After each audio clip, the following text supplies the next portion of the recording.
Hi friends, welcome to my channel. നിങ്ങൾ ആദ്യമായിട്ടാണ് എൻ്റെ ചാനൽ കാണുന്നതെങ്കിൽ സബ്സ്ക്രൈബ് ചെയ്യാൻ മറക്കരുത്. കൂടാതെ അടുത്തുള്ള പാട്ടുകൾ അപ്ലോഡ് ചെയ്യുമ്പോൾ അറിയാനായി ആ ബെല്ലൈക്കൺ കൂടി ഒന്ന് പ്രസ് ചെയ്തേക്കാം. അപ്പോൾ നമുക്ക് കഥയിലേക്ക് കടക്കാം. മിസ്റ്റർ ആൻഡ് മിസ്സിസ് ഹിറ്റ്ലർ, ഭാഗം 6. രചന ഫൗസിയ നൗഷാദ്. ഒരു കാര്യം കൂടി, അവളിതിന് സമ്മതിച്ചില്ലെങ്കിൽ അടുത്ത മാസം അതേ മുഹൂർത്തത്തിൽ നിന്റെയും ദിവ്യയുടെയും വിവാഹം നടക്കും. അതിനൊരു മാറ്റവും ഇല്ല. ഇനി നീ എന്തൊക്കെ പറഞ്ഞാലും ഇത് ഞങ്ങൾ തീരുമാനിച്ചു. അത് പറഞ്ഞവർ കടന്നുപോയതും സിദ്ധു അറിയാതെ തലയിൽ കൈവച്ചു പോയി. ഇനിയിപ്പോൾ എന്താ ചെയ്യുക? ആ പെണ്ണിനെ കൊണ്ട് ഇത് തന്നെ ചെയ്യിപ്പിച്ചിട്ട് ഒരുപാട് കഷ്ടപ്പെട്ടിട്ടാണ്. അവളെ കെട്ടണം എന്നുകൂടി പറഞ്ഞാൽ അതെങ്ങനെ ശരിയാവും? അവളോട് പെട്ടെന്നൊരു ഇഷ്ടം തോന്നിയിട്ടൊന്നും അല്ല ഇഷ്ടമാണെന്ന് പറഞ്ഞത്. അത് വെറും കള്ളമായിരുന്നു. വിവാഹത്തിൽ നിന്ന് ഒഴിഞ്ഞു മാറാൻ മാത്രമുള്ളൊരു കാരണം. അപ്പോൾ ദേ അടുത്തതും കൊണ്ട് വന്നേക്കുന്നു. ഞാനിനിയിപ്പോൾ എന്താ ചെയ്യുക? സിദ്ധു ആകെ സംശയത്തിലായി. സിദ്ധു, ഇനി വേറെ ഒന്നും ചെയ്യാനില്ല. നിനക്ക് അവളെ ഇഷ്ടമാണെങ്കിൽ നീ അങ്ങ് കെട്ടിക്കോടാ. മുത്തശ്ശി നിന്റെ കൂടെയുണ്ട്. അവൻ അത് കേട്ട് മുത്തശ്ശിയെ നോക്കി കണ്ണുരുട്ടി. എൻ്റെ പൊന്നു മുത്തശ്ശി, എനിക്ക് അവളോട് ശരിക്കും ഇഷ്ടമൊന്നുമില്ല. പക്ഷേ എനിക്കിപ്പോൾ ഒരു വിവാഹം വേണ്ട. ദിവ്യയെ ഞാൻ അങ്ങനെ ഒരിക്കലും കണ്ടിട്ടില്ല. ഞാനിപ്പോൾ എങ്ങനെ അവളെ... എനിക്ക് മനസ്സിലാവും സിദ്ധു, നിന്റെ മനസ്സിൽ എന്താണെന്ന്. മറ്റാരെക്കാളും ഈ മുത്തശ്ശിക്ക് നിന്നെ അറിയാം. നിനക്ക് ദിവ്യമോളെ കെട്ടാൻ താല്പര്യമില്ലെങ്കിൽ വേണ്ട. നീ വേദികയെ തന്നെ വിവാഹം കഴിച്ചോ. അവൾ നല്ല കുട്ടിയാടാ. നല്ല വിദ്യാഭ്യാസവും സൗന്ദര്യവും സ്വഭാവവും ഒക്കെയുള്ള നിനക്ക് യോഗ്യയായ ഒരു പെൺകുട്ടി. അവളുടെ ഒരേ ഒരു കുറവ്, അത് കുറവല്ല, അവളുടെ ഒരു നിസ്സഹായതയാ. അവളൊരു അനാഥയാണെന്നുള്ളത്.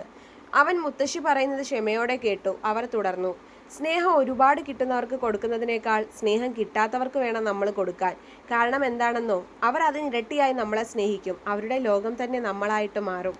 മുത്തശ്ശി പറയുന്നത് യാഥാർത്ഥ്യമാണെന്ന് സിദ്ധുവിന് തോന്നി. ഒരുപാട് സ്നേഹം കിട്ടി വളർന്ന ഇവിടെയുള്ള പെൺകുട്ടികൾക്കൊക്കെ അഹങ്കാരമുണ്ട്. പക്ഷെ വേദിക എത്ര പാവമാണ്. സ്വന്തമെന്ന് പറയാൻ അവൾക്ക് ആരുമില്ല. മുത്തശ്ശി ഇതൊക്കെ പറഞ്ഞെന്ന് വെച്ച് നീ ഒരിക്കലും ആ സഹതാപത്തിൽ വേദികയെ സ്നേഹിക്കരുത്. സഹതാപത്തിൽ നിന്നുണ്ടാവുന്നത് ഒരിക്കലും സ്നേഹമല്ല. അത് എല്ലാ കാലവും നിലനിൽക്കില്ല. അതുകൊണ്ട് എൻ്റെ മോനെന്ന് ആലോചിക്ക്, എന്നിട്ട് തീരുമാനിച്ചാൽ മതി. ശരി മുത്തശ്ശി, മരുന്ന് കഴിച്ചോ? അതൊക്കെ വേദുമോൾ എടുത്തു തന്നു. അവർ പുഞ്ചിരിയോടെ പറഞ്ഞു. അവൻ മുത്തശ്ശിക്ക് ഉമ്മ കൊടുത്ത ശേഷം മുറിയിലേക്ക് വന്നു. ടെൻഷനോടെ മുറിയിൽ ഉലാത്താൻ തുടങ്ങി. എന്താ ഇപ്പോൾ ചെയ്യാ? ഇനി എന്തൊക്കെ വന്നാലും ദിവ്യയെ കെട്ടാൻ പറ്റില്ല. വിവാഹം എന്ന് വെച്ചാൽ കുട്ടിക്കളിയാണെന്ന ഇവരുടെയൊക്കെ വിചാരം. പെട്ടെന്ന് അവനൊരു ബുദ്ധി തോന്നി. അതൊരു നല്ല ഐഡിയ ആണെന്ന് അവന് തോന്നി. അവൻ ആരും കാണുന്നില്ല എന്ന് ഉറപ്പുവരുത്തി താഴേക്ക് വന്നു. എല്ലാവരും അവരുടെ മുറികളിലേക്ക് പോയിരുന്നു. വേദികയെ മുറിയിൽ കണ്ടില്ല. അവൻ അടുക്കളയിലേക്ക് വന്നു. അവൾ വെള്ളം കുടിച്ച ശേഷം ലൈറ്റ് അണയ്ക്കാൻ ഒരുങ്ങാൻ നേരമാണ് സിദ്ധുവിനെ കണ്ടത്. ഇതെന്താ ഈ ഹിറ്റ്ലർ ഇപ്പോൾ ഇവിടെ? ഇനി അടുത്തത് എന്താണാവോ? കണ്ടിട്ടൊരു പന്തിയല്ലല്ലോ, എന്തോ പ്രശ്നം തന്നെ. അവൾ അവനെ കണ്ടിട്ടും കാണാത്ത ഭാവത്തിൽ ലൈറ്റ് അണച്ച് പോവാനൊരുങ്ങി. സിദ്ധുവിന് ശരിക്കും ദേഷ്യം വന്നു. അവനും അനങ്ങിയില്ല. അവിടെ തന്നെ നിന്നു. ഒരേ വാശിയോടെ രണ്ടുപേരും. വേദിക ഇരുട്ടത്ത് തപ്പിത്തടഞ്ഞ് മുന്നോട്ട് നടന്നതും താഴെ കിടന്ന് എന്തിലോ തട്ടിത്തടഞ്ഞ് അവൾ കാലുമടങ്ങി താഴെ വീണു. അമ്മേ! അവളുടെ നിലവിളി കേട്ട് സിദ്ധു ലൈറ്റ് ഓൺ ആക്കി. കുറച്ചു നേരം അവിടെ കിടന്നോ? അമ്മാതിരി ആറ്റിറ്റ്യൂഡല്ലേ. ആദ്യം താഴെ വല്ലതും കിടപ്പുണ്ടോ എന്ന് നോക്കണം, എന്നിട്ട് വേണം ലൈറ്റ് അണയ്ക്കാൻ. വലിയ രണ്ട് ഉണ്ടക്കണ്ണുണ്ടല്ലോ, എന്നിട്ട് നിനക്ക് കാണാൻ വയ്യേടി. അവന്റെ ദേഷ്യത്തിലുള്ള സംസാരം കേട്ട് വേദിക പരിഭവത്തോടെ ചുണ്ടുകൂർപ്പിച്ച് സിദ്ധാർത്ഥിനെ നോക്കി. അത് തന്നെ, ഇനി ആ രണ്ട് ഉണ്ടക്കണ്ണും പുറത്തിട്ട് എന്നെ നോക്കി ദഹിപ്പിക്ക്, ഉണ്ടക്കണ്ണി. അത് പറഞ്ഞ് അവൻ അവളുടെ അടുത്തേക്ക് വന്നു. എഴുന്നേൽക്ക്. അവൻ കൈ നീട്ടി. അവൾ എഴുന്നേൽക്കാൻ കൂട്ടാക്കാതെ അവിടെ തന്നെ കിടന്നു. എഴുന്നേൽക്കടി. അവള് മുഖം തിരിച്ചു കളഞ്ഞു. ഓ, അപ്പൊ മാഡത്തിന് വാശിയാണല്ലേ? എന്നാ അവിടെ കിടന്നോ. അവൻ ലൈറ്റ് അണച്ച് നടന്നു പോകുന്നത് കണ്ട് അവൾ നിസ്സഹായതയോടെ അവനെ നോക്കി. അതെ, ആ ലൈറ്റെങ്കിലും ഒന്ന് ഇട്ടിട്ട് പോവോ? സൗകര്യമില്ല, തനിയെ ഇട്ടാ മതി. ഹിറ്റ്ലർ. പിറുവിറുത്തുകൊണ്ട് അവൾ കാല് തിരുമ്മി മെല്ലെ എഴുന്നേറ്റു. എങ്ങനെയോ തപ്പിത്തടഞ്ഞ അടുക്കളയിൽ നിന്ന് പുറത്തു വന്നപ്പോ സിദ്ധു അവിടെ നെഞ്ചിൽ കൈയും കെട്ടി നിൽപ്പുണ്ട്. അവളെ കണ്ടവൻ പുച്ഛിച്ചു. അപ്പൊ തനിയെ എഴുന്നേൽക്കാനൊക്കെ അറിയാം തമ്പുരാട്ടിക്ക്. അറിയാം. അത് പറഞ്ഞവൾ മുറിയിലേക്ക് നടന്നു. അതെ, എനിക്ക് കുറച്ച് സംസാരിക്കാനുണ്ട്. എനിക്കുറക്കം വരുന്നുണ്ട്. 5 മിനിറ്റ്. അവൾ തലയാട്ടി. അവൻ അവളുടെ മുറിയിലേക്ക് കയറി വാതിലടച്ചു. ഇങ്ങേർക്ക് ഇത് തന്നെ പണി. രാത്രി ഒളിച്ചു മുറിയിലേക്ക് വരിക. ആരെങ്കിലും കണ്ട എന്റെ മാനം പോവും ഈശ്വര. അവൻ അവിടെ ഉണ്ടായിരുന്ന കസേര വലിച്ചിട്ട ശേഷം അതിലിരുന്നു. വേദിക ബെഡിലും. ഞാൻ പറയുന്ന കാര്യം കേട്ട് നീ ടെൻഷൻ ആവരുത്. അവൾ ആകാംക്ഷയോടെ സിദ്ധാർത്ഥിനെ നോക്കി. നിനക്കെന്റെ ഭാര്യയാവാൻ പറ്റുമോ? എന്ത്? അത് കേട്ടവൾ ഇരുന്ന ഇരിപ്പിൽ ചാടി എഴുന്നേറ്റു. അയ്യോ, സൗണ്ട് കുറയ്ക്കടി, ആരെങ്കിലും വരും. അവിടെ ഇരിക്കും, ഞാൻ പറഞ്ഞു തീർന്നില്ല. അവൻ തുടർന്നു. ഭാര്യ എന്ന് വെച്ചാ അങ്ങനെയല്ല. കുറച്ചു നാളത്തേക്ക്, കൂടിപ്പോയ 1 ഇയർ അല്ലെങ്കിൽ ഒരു 2 ഇയർ. അതിൽ കൂടില്ല. ശരിക്കും ഭാര്യ ആവേണ്ട, ജസ്റ്റ് അഭിനയിച്ചാ മതി. അവൻ പറയുന്നതൊന്നും അവൾക്ക് ഉൾക്കൊള്ളാനായില്ല. അതായത് നീയൊന്ന് അഭിനയിച്ചാൽ മതി, 1 വർഷം അല്ലെങ്കിൽ 2 വർഷം എന്റെ ഭാര്യയായിട്ട്. അതിനുള്ള പണം എത്രയാണെന്ന് പറഞ്ഞാൽ നിനക്ക് ഞാൻ തന്നേക്കാം. നിന്റെ അഭിനയത്തിനുള്ള കൂലി അത്രേ ഉള്ളൂ. Just A contract wife. ആ സമയത്തിന് ശേഷം നിനക്ക് ഞാൻ തന്നെ ഡിവോഴ്സ് തരും. ആഫ്റ്റർ ഡിവോഴ്സ് നിനക്ക് സുഖമായി നിന്റെ ഇഷ്ടത്തിന് കഴിയാം. അതിനുള്ള സൗകര്യവും ഞാൻ ചെയ്തു തരാം. എനിക്ക്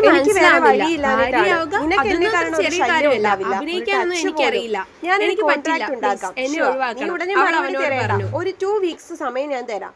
അതിനുള്ളിൽ ആലോചിച്ച് പറഞ്ഞാൽ മതി. അവൻ മുറിയിൽ നിന്ന് പോയെങ്കിലും അവൾ സ്റ്റക്കായിരുന്നു. വിവാഹം എന്ന് വെച്ചാൽ കുട്ടികളെയാണെന്ന സിദ്ധാർത്ഥിന്റെ വിചാരം. ഒരു താലിയും കഴുത്തിലിട്ട് എങ്ങനെയാ ഞാൻ മറ്റൊരാളോട് വീണ്ടും? ഇല്ല, ഒരിക്കലും അത് ഉണ്ടാവില്ല. എന്റെ താലിയുടെ അവകാശിയെ ഒരിക്കലും ഞാൻ ചതിക്കില്ല. എന്നെങ്കിലും ഋതുവേട്ടൻ എന്നെ തേടി വരും, എനിക്ക് ഉറപ്പുണ്ട്. അപ്പോൾ എന്നെ ഇങ്ങനെ കണ്ട പിന്നെ ഒരിക്കലും സ്വീകരിക്കാൻ പോകുന്നില്ല.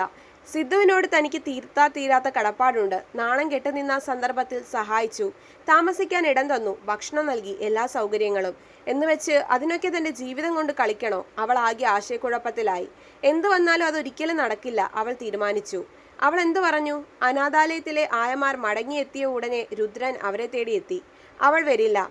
അവൾക്ക് എന്ത് തൻ്റെ ഇടം ഉണ്ടായിട്ടാ ഇവിടെ നിന്ന് ഇറങ്ങിപ്പോയത്? ഇപ്പൊ എവിടെ അവള്? അവൻ ചോദിച്ചു. അവൾ ഏതോ ഒരുത്തന്റെ വീട്ടിൽ ജോലിക്കാരിയായി നിൽപ്പുണ്ട്. അവളോട് ഞാൻ മര്യാദയ്ക്ക് പറഞ്ഞതാ, ഞാൻ അവളെ പൊന്നു പോലെ നോക്കിക്കോളാം എന്ന്. അവൾക്ക് അത് പറ്റില്ല, മറ്റവനെ തിരക്കി പോയതാവും. ആ അതെ, അന്ന് വന്ന എന്റെ ബന്ധുവിന്റെ കൂടെ ആയിരുന്നോ അവൾ ഉണ്ടായിരുന്നത്?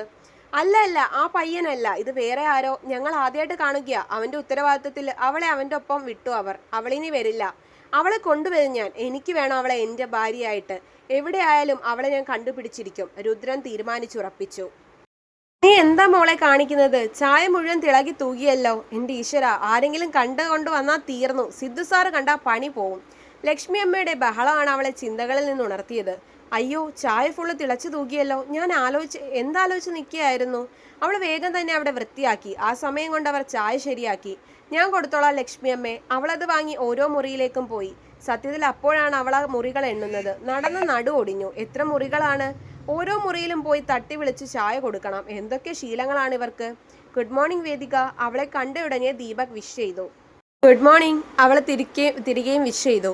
താൻ എപ്പോഴും അടുക്കളയിൽ തന്നെയാണല്ലേ? കാണാനേ ഇല്ലല്ലോ. ഇടയ്ക്കൊക്കെ ഇങ്ങോട്ടേക്ക് വാടോ. അവൾ അതിന് മറുപടിയായി ഒരു പുഞ്ചിരി നൽകി വേഗം തന്നെ അടുത്ത മുറികളിലേക്ക് നീങ്ങി. സിദ്ധുവിന്റെ വല്യമ്മമാർക്കൊക്കെ പുച്ഛം. ദിവ്യയും അനികയും കല്യാണിയും ഒരു മുറിയിലാണ്. അതെന്തായാലും ഭാഗ്യം. അവൾ വിളിച്ചതും ദിവ്യയാണ് വന്ന് ഡോർ തുറന്നത്. അവൾ വേദികയെ കണ്ട് മുഖം തിരിച്ചു.